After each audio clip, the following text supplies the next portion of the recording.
నమస్తే BCN news కి స్వాగతం. నా పేరు నీలిమ. ముందుగా ముఖ్యాంశాలు. అమెరికాలోని డాలస్ లో తెలుగు డయాస్పోరా సమావేశంలో పాల్గొన్న మంత్రి లోకేష్ స్పీడ్ కు ఆంధ్రప్రదేశ్ బ్రాండ్ అంబాసిడర్ గా మారిందని వెల్లడి.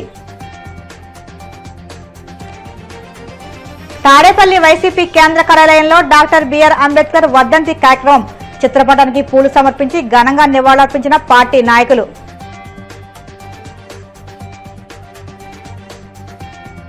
వాడపల్లి వెంకన్న ఆలయంలో ప్రత్యేక పూజలు. మంగళవాద్య నడుమ శ్రీ స్వామి అమ్మవార్లకు మేల్కొల్పు సేవ, ఐశ్వర్యలక్ష్మి హోమం. వైజాగ్ 3వ వన్డేలో దక్షిణాఫ్రికాను చిత్తు చేసిన భారత్. అజేయ సెంచరీతో చెలరేగిన యశస్వి జైస్వాల్ 2-1 తేడాతో వన్డే సిరీస్ కైవసం. విడాకులు, మిస్ ఫైర్లు, క్రాస్ ఫైర్లు లేకుండా కూటమి మరో 15 ఏళ్లు రాష్ట్రాన్ని ముందుకు తీసుకువెళ్తుందని మంత్రి నారా లోకేష్ ధీమా వ్యక్తం చేశారు. అమెరికాలోని డాలస్ లో తెలుగు డయాస్పోరా సమావేశంలో మంత్రి లోకేష్ పాల్గొన్నారు. లోకేష్ కు అక్కడ తెలుగువారు పెద్ద ఎత్తున పాల్గొని ఘన స్వాగతం పలికారు. అభిమానులు, కేరింతలు, ప్రవాసముల జోష్ మధ్య లోకేష్ వారిని ఉద్దేశించి మాట్లాడారు. 75 ఏళ్ల వయసులోనూ సీఎం చంద్రబాబు 20 ఏళ్ల కుర్రాడిలా పరిగెడుతున్నా ఆ స్పీడ్ ను ఇంకా తాను అందుకోలేకపోతున్నాయన్నారు. రెడ్ బుక్ తన పని తాను చేసుకుపోతుందని, చట్టాన్ని ఉల్లంఘించిన ఎవరిని వదిలిపెట్టేది లేదని స్పష్టం చేశారు. వైనాట్ 175 అంటే ప్రజలే వైనాట్ 11 అని వైసీపీని ఆల్అౌట్ చేశారని ఎద్దేవా చేశారు. కానీ ఎప్పుడు జరగని సంఘటన ఈరోజు ఒకటి జరిగింది. అదేంటంటే నేను ఎయిర్పోర్ట్ లో ల్యాండ్ అయిన తర్వాత బయటకు వస్తున్నా. కరెక్ట్ గా 6 పోలీసులు వచ్చారు. నాకు డౌట్ వచ్చింది, ఇలా నన్ను పట్టుకెళ్ళడానికి వచ్చారా, నన్ను బయటికి తీసుకెళ్ళడానికి వచ్చారని. వాళ్ళు మీరు ఇక్కడ ఆగండి అన్నారు. ఏమైందనా, బయట చాలా రద్దీగా ఉండి మీరు ఇక్కడి నుంచి బయటికి వెళ్ళేదానికి లేదు, మీకు పర్మిషన్ లేదని చెప్పారు. అంటే నేను డాలస్ లో అడుగుపెట్టిన దగ్గర నుంచి ఈరోజు ఇప్పుడు ఈ కార్యక్రమం వరకు నాకు ఇంత పెద్ద ఘన స్వాగతం పలికిన మీ అందరికీ నా హృదయపూర్వక ధన్యవాదములు. అమెరికాలో ఉన్నానా, ఆంధ్రప్రదేశ్ లో ఉన్నానా అని డౌట్ వచ్చింది నాకు ఈరోజు. మీ ఉత్సాహం, మీ జోష్, మీ కేకలు వింటుంటే తిరిగి మళ్ళీ నా పాదయాత్ర యువగలం రోజులు గుర్తొస్తున్నాయి. ఇక్కడ చాలా మందిని ప్రతిపక్షం రోజుల నుంచి నాకు పరిచయం ఉన్నవారు, వాళ్ళందరిని చూసినప్పుడు ఆ రోజులు గుర్తొస్తున్నాయి.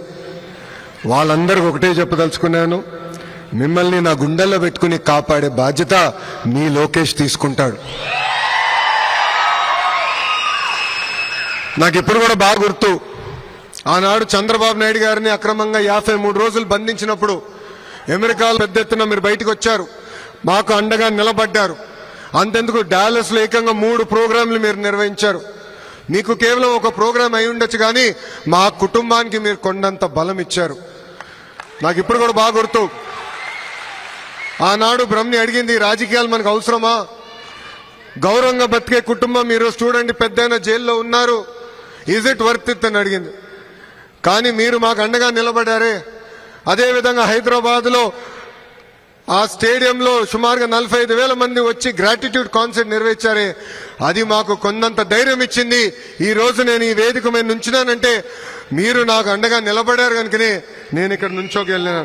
ఈ మీటింగ్ చూసిన తర్వాత టీమ్ 11కి నిద్ర పట్టదు. తెలుగువారి ఆత్మగౌరవాన్ని ప్రపంచానికి పరిచయం చేసిన 3 అక్షరాలు ఏంటి? ఎన్టీఆర్. విశ్వవిఖ్యాత నట సార్వభౌమ స్వర్గీయ శ్రీ నందమూరి తారక రామారావు గారు. సంక్షేమాన్ని భారతదేశానికి పరిచయం చేసిన వ్యక్తి అన్న ఎన్టీఆర్. గతంలో మనందరినీ మెద్రాసీలు అనేవారు. మెద్రాసీలు కాదు, తెలుగులు ఉన్నామని దేశానికి చెప్పిన వ్యక్తి అన్న ఎన్టీఆర్. మళ్ళీ అభివృద్ధికి బ్రాండ్ అంబాసిడర్ ఎవరు? సిబిఎన్. అసలు అభివృద్ధి చేసి ఎన్నికలు గెలవచ్చని దేశానికి పరిచయం చేసిన వ్యక్తి మన సిబిఎన్. ఆనాడైనా చెప్పారు, కంప్యూటర్లో బాగా చదువుకుని ఐటీలో బాగా చదువుకుంటే ఉద్యోగాలు వస్తాయని. ఆనాటి ప్రతిపక్ష పార్టీ నాయకులు అన్నారు, కంప్యూటర్ అన్నం పెడుతుందా అని. ఇప్పుడు మిమ్మల్ని అందరిని అడుగుతున్నా, కంప్యూటర్ అన్నం పెడుతుందా? హైదరాబాద్ లో పెద్ద ఎత్తున ఐటీ పరిశ్రమలు తీసుకొస్తే రియల్ ఎస్టేట్ వ్యాపారం చేస్తున్నారు. ఒక్కసారి మీరు వెళ్ళి హైదరాబాద్ చూడండి, అసలు గుర్తుపట్టే పరిస్థితి లేకుండా పోయింది. తాడేపల్లిలోని వైసీపీ కేంద్ర కార్యాలయంలో డాక్టర్ బిఆర్ అంబేద్కర్ వర్ధంతి కార్యక్రమం నిర్వహించారు. అంబేద్కర్ చిత్రపటానికి పూలు సమర్పించిన పార్టీ నాయకులు ఆయనకు ఘనంగా నివాళులర్పించారు. అనంతరం పార్టీ నాయకులు మాట్లాడుతూ గత ప్రభుత్వంలో తన 5 ఏళ్ల పాలనలో అంబేద్కర్ ఆశయాలను నాటి సీఎం వైఎస్ జగన్ ముందుకు తీసుకెళ్లారని వెల్లడించారు. అంతేకాకుండా అంబేద్కర్ భావజాలం భవిష్యత్ తరాలకు చేరాలనే ఉద్దేశంతో 400 కోట్లు వెచ్చించి విజయవాడ నడిబొడ్డున 125 అడుగుల అంబేద్కర్ విగ్రహ ప్రతిష్టతో పాటు ఆయన పేరుతో ప్రత్యేక స్మృతివనం ఏర్పాటు చేసిన విషయాన్ని వారు గుర్తు చేశారు. వైసీపీ హయాంలో కుల మతాలకు అతీతంగా వెనుకబడిన వర్గాల అభ్యున్నతే ధ్యేయంగా పాలన అందిస్తే కూటమి ప్రభుత్వం వచ్చాక కులాలు వర్గాల పేరుతో ప్రజలను విడగొడుతున్నారని ఆరోపించారు. బైబిల్ను ముస్లింలు తీసుకుంటే ఖురాన్ లాంటి అనేక మతాలకు సంబంధించి ప్రాముఖ్యత కలిగినటువంటి గ్రంథాలు. కానీ భారతదేశంలో ఉన్నటువంటి భారతీయులందరికీ సంబంధించినటువంటి గ్రంథం, ప్రాముఖ్యతమైనటువంటి గ్రంథం ఏంటంటే డాక్టర్ బిఆర్ అంబేద్కర్ గారు రచించినటువంటి భారత రాజ్యాంగం అని మాత్రం అందరూ కూడా గుండెల మీద చేయించుకొని చెప్పుకోగలిగినటువంటి పరిస్థితులు ఇవాళ ముందుకు సాగుతూ ఉన్నాం.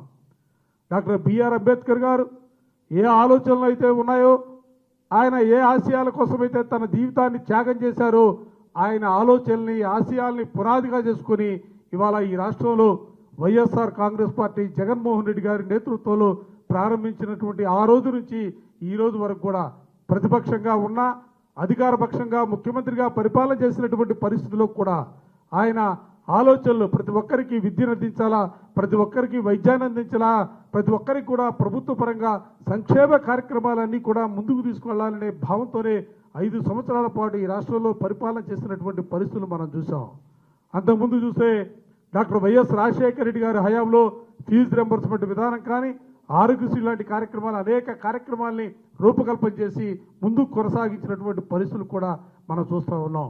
ఎప్పుడు డాక్టర్ బిఆర్ అంబేద్కర్ గారు ఒక మాట చెప్తారు, నీ కోసం జీవిస్తే నీలోనే జీవిస్తావు, జనం కోసం జీవిస్తే జనంతో జీవిస్తామన్న ఆయన మాటల్ని ఒక్కసారి మనం ఆలోచన చేస్తే ఆ రోజున డాక్టర్ వైఎస్ రాజశేఖర రెడ్డి గారు కానీ, ఈ రోజున వైఎస్ఆర్ కాంగ్రెస్ పార్టీ అధినేతగా, మాజీ ముఖ్యమంత్రిగా ఈ రాష్ట్రంలో అత్యున్నతమైనటువంటి పరిపాలన, సమాజంలో తారతమ్యాలు ఉండకూడదు, ధనికులు పేదవారు లేదా కులాలతోనో మతాలతోనో సమాజం విడిపోకుండా ఉండాలనే ఆలోచనతోనే 5 సంవత్సరాల పాటు ఈ రాష్ట్రాన్ని పరిపాలన చేసినటువంటి జగన్మోహన్ రెడ్డి గారు మన కళ్ళెదురే కనిపిస్తున్నటువంటి పరిస్థితులు కూడా ఈ సందర్భంగా చెబుతూ, ఏది ఏమైనప్పుడు కూడా డాక్టర్ బిఆర్ అంబేద్కర్ గారి ఆలోచనల్ని ఆశయాల్ని పునాదిగా చేసుకొని వైఎస్ఆర్ కాంగ్రెస్ పార్టీ భవిష్యత్తుకు సంబంధించి కూడా ముందుకు తీసుకెళ్తుందని భావనని వ్యక్తం చేస్తూ, సూర్య చంద్రులు ఉన్నంత కాలం, భూమి ఆకాశం ఉన్నంత కాలం డాక్టర్ అంబేద్కర్ గారు సజీవుడిగా మన అందరి హృదయాల్లో స్థిరస్థాయిగా నిలిచిపోతాడన్న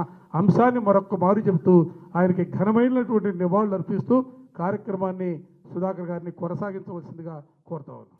ఈరోజు మన కార్యాలయంలో వారికి నివాళులు అర్పించడం అని అంటే వారు చేసిన సేవలను స్వీకరిస్తూ, వారు చూపించిన మార్గాన్ని అనుసరిస్తూ, వారు ఏ సిద్ధాంతాల్ని నమ్మారో, భారతదేశంలో కులం ఉండకూడదు, కులాల పేరుతో విభజన ఉండకూడదు, మతం పేరుతో విభజన ఉండకూడదు, ప్రాంతాల పేరుతో విభజన ఉండకూడదు, అందరికీ సమానమైన హక్కులు ఉండాలని ఆయన రచించిన రాజ్యాంగంలో అనేకమైన హక్కులు కల్పించాడు ఈ సమాజంలో.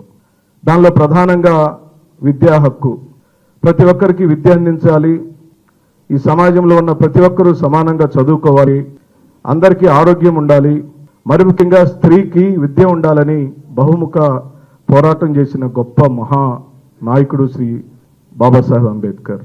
అంబేద్కర్ గారిని ఓ సమాజానికో, ఓ కులానికో, ఓ ప్రాంతానికో చూడకూడదు. ఆయన ఓ మహానాయకుడు, భారతదేశం కన్నా ఒక మహనీయుడు, మహాపుత్రుడు. అలాంటి వారిని స్మరించుకోవటం అంటే మనల్ని మనం సంస్కరించుకోవటం. కోనసీమ తిరుమలగా వదులుతున్న వాడపల్లి శ్రీ వెంకటేశ్వర స్వామి ఆలయంలో ఆదివారం ప్రత్యేక పూజలు వైభవంగా నిర్వహించారు. మంగళవాద్యాల నడుమ శ్రీ స్వామి అమ్మవార్లకు మేల్కొల్పు సేవ నిర్వహించిన అనంతరం ఐశ్వర్యలక్ష్మి హోమం జరిపించారు. అర్చకులు శ్రీ స్వామి అమ్మవారి వసంత మండపంలో అష్టోత్తర పూజలు నిర్వహించగా ప్రత్యేక అలంకరణలో ఉన్న స్వామిని దర్శించుకుని భక్తులు తరించిపోయారు. శ్రీ విష్ణువర్ధనామ సంవత్సరము దక్షిణాయనము హేమంతరము మార్గంతరము కృష్ణపక్షము ఈరోజు తిథి తదియా వాసనము బాలభాసన మధ్య యొక్క గోత్రనామాలతో చెప్పబడింది. ఆ తదనంతరం ఆ దేవదేవోత్తముడిని అమ్మవారిని స్వాగతపూర్వకంగా రమణమని చెప్పేసి స్వాగత పలిక తదనంతరం స్వామివారికి 16 షోడశ ఉపచారాల్లో శక్తానుసారం ఈ పుష్ప ఆసనమే ఒక సింహాసనంగా భావించి కూర్చోవయ్యా. నీతో పాటు ఆ చక్కదిలైంటి శ్రీదేవి భూదేవి అమ్మవారిని కూడా పక్కనకు చూపెట్టుకోవయ్యా అని చెప్పేసి భక్తి పర్వతలతో ఒక పుష్ప ఆసనాన్ని వేశాం. రాజాదిరాజుడు కాబట్టి తర్వాత ముఖమైన తర్వాత స్నానమైన తర్వాత వస్త్రము, ఉత్తరీయము, ఊర్ధపుండర ధారణ, తిలకధారణ.